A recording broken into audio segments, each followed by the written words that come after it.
Hey guys, Blue Heron Bassing here today, and wanted to come out with a video posted on YouTube because I've had a lot of people ask me how to catch midsummer bass if you're having trouble catching bass, or especially how to catch them from shore. So I figured, I'd make a video and post it on YouTube, help some people out. Like and subscribe if you'd enjoyed the video, and let's get started. So let's first move into where the bass are going to be holding when you go fishing for them. Bass are going to be holding in shallow water in the morning and evening, and deeper water in the middle of the day. Now, shallow water, they're going to be staying in morning and evening because it's going to be cooler water. They're going to be in a hunting mode, so you're going to want to use a topwater lure or fly to get their attention when they're in that shallow water.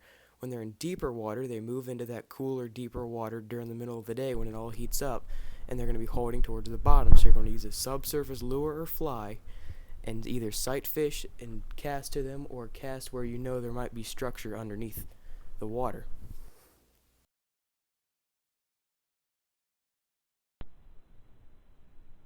Okay, so now let's move into the lures and flies that I like to use. When it comes to flies for morning, anything on the top of the water will work as long as it makes a disturbance. Same with lures. If you have a topwater lure, anything to make a disturbance to fish that shallow water will work. Middle of the day is a little different.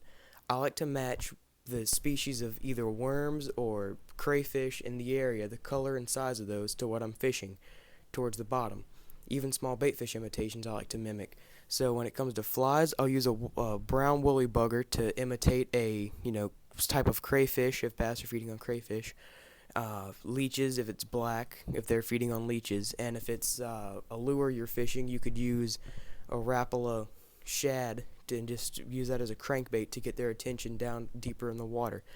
That mimics a small bait fish. Just try to mimic whatever your bass in your area are feeding on when it comes to lures and flies that you like to choose.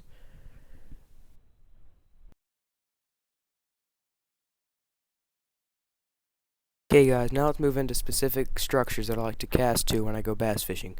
So, deep water weed beds work very well if you fish with a worm. Let the worm sink and just inch it along the bottom of the weed bed to get a fish to bite. When you're fishing riprap and shore walls, I like to use a topwater or a crankbait and reel that in slowly to try to get their attention. Docks, you can use pretty much anything. If you just bank it off that dock and let it sink, you can tempt a fish into biting. Another thing, especially this, keep this in mind, trees and stumps in the water work very well for bass. They love structure like that because it gets bait fish confused and they get a free meal.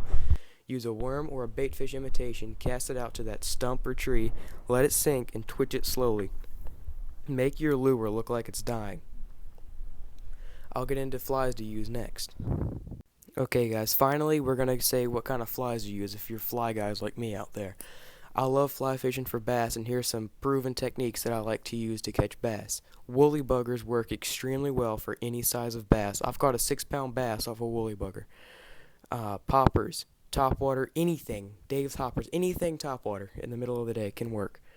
Another thing especially well that works is a Lefty's Deceiver. It's a saltwater fly invented by Lefty Cray. Great saltwater fly, works just as well in freshwater if you fish it correctly.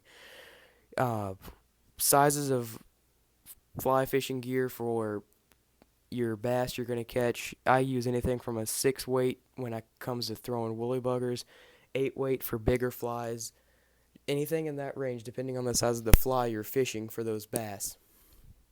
And keep in mind, the bass that I'm talking about in this video are spotted and largemouths. I'm not talking in this video about smallmouth bass. I'll make another video about those later on.